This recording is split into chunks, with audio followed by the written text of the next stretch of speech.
మెదక్ జిల్లాలో మహాశివరాత్రిని పురస్కరించుకొని ఏడుపాయల జాతర ఉత్సవాలు ఘనంగా ప్రారంభమయ్యాయి. రాష్ట్ర ప్రభుత్వం తరపున వనదుర్గమ్మకు మెదక్ ఎమ్మెల్యే మైనంపల్లి రోహిత్ రావు దంపతులు పట్టు వస్త్రాలు సమర్పించారు.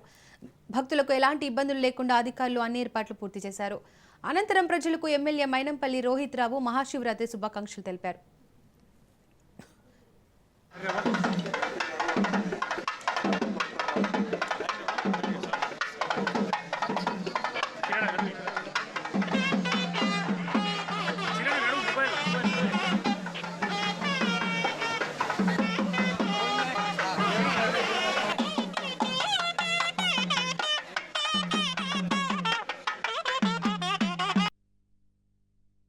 అమ్మవారికి పట్టు వస్త్రాలు సమర్పించడం జరిగింది.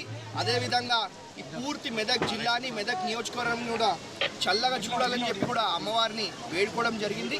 అదేవిధంగా మరి మీ ద్వారా మరి నా మెదక్ నియోజకవర్గ కుటుంబ సభ్యులందరూ కూడా పేరున మహాశివరాత్రి శుభాకాంక్షలు, ఏడుపాయల జాతర శుభాకాంక్షలు తెలియజేసుకుంటాం.